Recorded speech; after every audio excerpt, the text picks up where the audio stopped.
Welcome to king of grammar. I am Mukesh Kumar.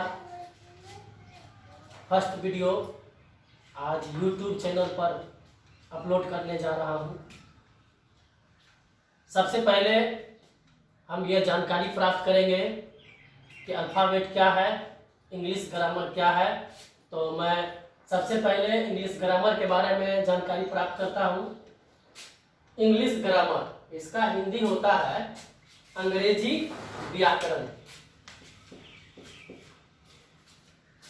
सबसे पहले किसी भी डिफिनेशन को जब हम लिखते हैं तो उसके पहले आर्टिकल का प्रयोग किया जाता है। जैसे मैं यहाँ पे लिखा हूं A/AN। यहाँ पर यह जानकारी हम लोगों को होनी चाहिए कि इंग्लिश के पहले ए का प्रयोग करेंगे या AN का प्रयोग करेंगे। तो इस चीज को जानने के लिए सबसे पहले मुझे आर्टिकल के बारे में जानना पड़ेगा। तो थोड़ा सा हट करके मैं यहाँ लेता हूं। आर्टिकल दो प्रकार के होते हैं। एक होता है डिफिनिट आर्टिकल और एक होता है इनडिफिनिट आर्टिकल। तो डिफिनिट आर्टिकल का मतलब होता है, इसका मतलब होता है निश्चित, और इसका होता है अनिश्चित। निश्चित के अंतर्गत हम द आता है और इसके अंतर्गत A/AN। तो ये सबसे पहले हम ये जानकारी प्राप्त करेंगे कि हम लोग हिंदी प्रोनाउंसिएशन के अनुसार A/AN का प्रयोग किया जाता है। तो हिंदी में हम अ से लेकर करके आ तक लिखते हैं, इसको बोलते हैं स्वर वर्ण, और अंग्रेजी में बोलते हैं इसको वॉवेल। क ख से ज्ञ तक इसको बोलते हैं व्यंजन वर्ण, और अंग्रेजी में बोलते हैं इसको कॉन्सोनेंट। तो जैसे कि इंग्लिश, इसका पहले नाम मैं इसका इंग्लिश लिखता हूं। इंग्लिश इसका प्रोनाउंसिएशन यानी उच्चारण लिखेंगे। आर्टिकल को ये इंग्लिश जो वो वर्ड लिखा गया है इससे इसको मतलब नहीं है। इसका जो उच्चारण है, उच्चारण का जो पहला वर्ण है, पहला अक्षर ई, ये देखेंगे ई जो है ये वॉवेल में जाता है या कॉन्सोनेंट में।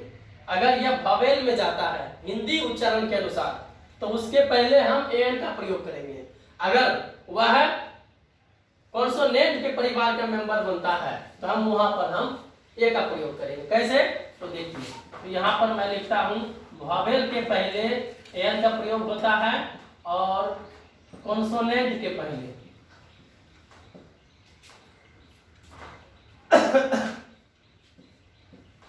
इसको मैं घेरा लगा दिया।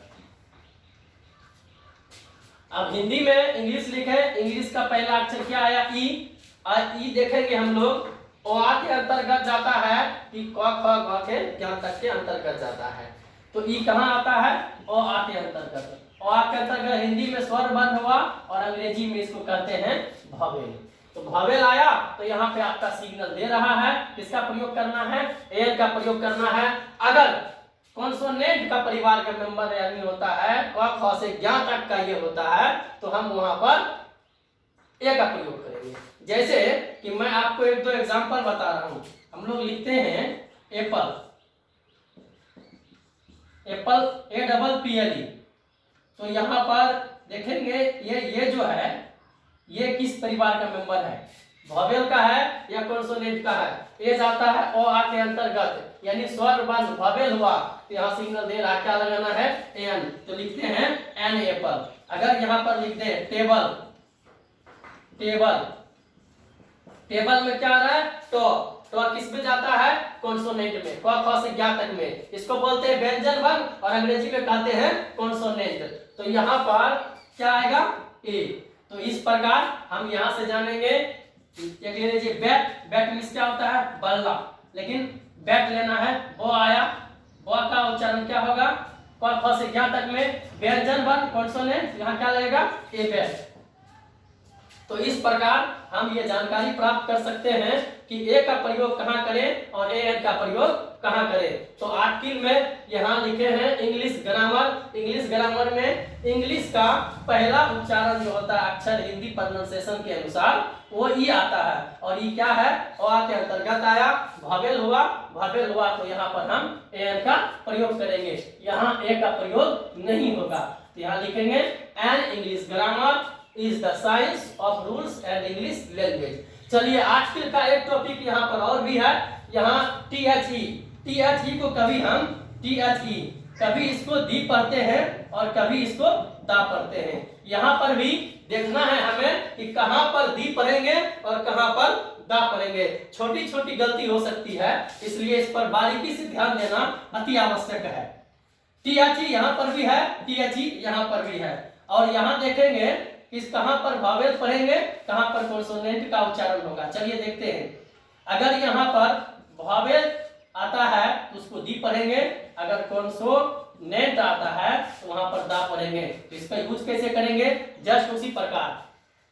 ये आर्टिकल साइंस के पहले क्या लिखा है दा, और हम लोग ये जानकारी बिल्कुल रूप से मैं आपको जानकारी देना चाहता हूं कि आर्टिकल का प्रयोग कहाँ होता है। आर्टिकल का प्रयोग होता है किसी भी नाउन के पहले, नाउन के लिए इसका प्रयोग किया जाता है। देखिए यहाँ पर लिखा है साइंस, साइंस के अनुसार यहाँ पर लिखेंगे साइंस, हिंदी में भी लिखेंगे साइंस। साइंस का पहला अक्षर क्या है यहाँ सौ। साइंस मतलब विज्ञान, विज्ञान से कोई मतलब नहीं है। आर्टिकल को उसके प्रोनाउंसिएशन से मतलब है, और प्रोनाउंसिएशन के हिंदी का पहला जो अक्षर होगा, वर्ण होगा, उसी के अनुसार ए एन का प्रयोग किया जाता है। चलिए साइंस में क्या आ रहा है सौ आ रहा है, सौ चला गया आपको अ के अंतर्गत या क ख के अंतर्गत, क ख के अंतर्गत चला गया। इसको व्यंजन वर्ण कॉन्सोनेंट बोलते हैं, और कॉन्सोनेंट है तो सिग्नल यहाँ दे रहा है, क्या पढ़ना है दा पढ़ना है। अगर अ के अंतर्गत इसका प्रोनाउंसिएशन आता पहला अक्षर का जो वर्ण है तो वहां पर हम पढ़ते हैं इसको वॉवेल, लेकिन यहाँ पर क्या पढ़ेंगे दी नहीं पढ़ के यहाँ पर दा पढ़ेंगे, क्योंकि साइंस का पहला अक्षर जो है वो स्व है, स्व जाता है व्यंजन वर्ण में, व्यंजन वर्ण तो कॉन्सोनेंट हुआ, कॉन्सोनेंट वहां यहाँ तो सिग्नल दे रहा है, क्या पढ़ना है the. An English grammar is the, क्या पढ़ेंगे an English grammar is the science of rules and English language. चलिए इसका हम डिफिनेशन का पूर्णतः हिंदी बताते हैं। इंग्लिश ग्रामर नियमों, ऑफ के बाद का हिंदी हम लोग उठाते हैं। ऑफ हुआ आपको प्रीपोजिशन, एंड हो गया आपको conjunction. An English grammar is the science of rules and English language. English grammar नियमों एवं, एंड हुआ कंजक्शन, इंग्लिश अंग्रेजी, लैंग्वेज मीन्स भाषा, फिर यहाँ पर आई ऑफ का के की, संबंध को जोड़ता है, का के की, नियमों एवं अंग्रेजी भाषा का शास्त्र है। तो फिर से देखिए इंग्लिश ग्रामर नियमों एवं अंग्रेजी भाषा का शास्त्र है। आर्टिकल का कोई हिंदी मीनिंग नहीं होता। आर्टिकल का मतलब हुआ सजावट, जैसे कोई शादी विवाह में डेकोरेशन कितना अच्छा करते हैं, उसी प्रकार जब हम किसी वर्ड को बोलते हैं और वर्ड के बोलने से पहले अगर आर्टिकल का प्रयोग किया जाता है तो उसको प्रोनाउंसिएशन करने में अच्छा लगता है, उसी का नाम है आर्टिकल। आर्टिकल का कोई हिंदी मीनिंग नहीं होता है, जो जैसे द है, ए एन है, ये सिर्फ नाउन के पहले प्रयोग किया जाता है, जो उसको बोलने में हम लोग को अच्छा दिखता है। An English grammar is the science of rules and English language. English grammar नियमों एवं अंग्रेजी भाषा का शास्त्र है। तो इस फर्स्ट वीडियो में हम इस बात की जानकारी प्राप्त कर रहे हैं कि ए एन का प्रयोग हम कैसे करते हैं और कहाँ करते हैं। तो एन का प्रयोग मैं फिर से बता देता हूं, किसी भी डिफिनेशन लिखेंगे उसके पहले हम एन का प्रयोग करेंगे। किसी नाउन के पहले आर्टिकल का प्रयोग किया जाता है, ए एन और द।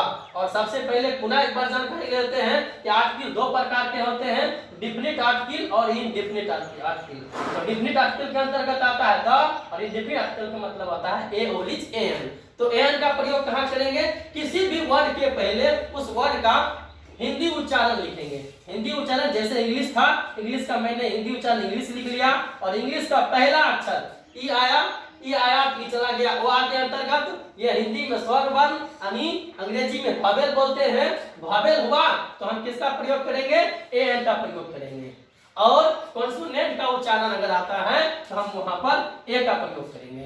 तो यहाँ पर ए एन और दा का प्रयोग हम बिल्कुल समझ गए आज कि ए का प्रयोग कहां करेंगे, ए एन का प्रयोग कहां करेंगे, टी एच ई को कब हम डी पढ़ेंगे, टी एच ई को कब हम दा पढ़ेंगे। इसलिए करके इस वीडियो में अभी यहाँ तक ही, नेक्स्ट वीडियो में आपको फिर आगे की जानकारी प्राप्त करने के लिए मैं आपको इच्छुक हूँ। और हमेशा की तरह सबसे पहले मैं बता देना चाहता हूँ कि इंग्लिश ग्रामर क्या है, वो आज मैंने ये जानकारी प्राप्त की। ए एन द के बारे में मैंने कुछ जानकारी प्राप्त की। इसके बाद मैं आपको बताऊंगा कि इंग्लिश ग्रामर के कितने भेद हैं नेक्स्ट अगली वीडियो में, और इंग्लिश ग्रामर के भेद का उसका पूरा मतलब बारीकी से एक छोटी छोटी पॉइंट को मैं बताऊंगा जो आपको समझ में बिल्कुल आराम से समझ सकते हैं और आगे की जानकारी प्राप्त कर सकते हैं।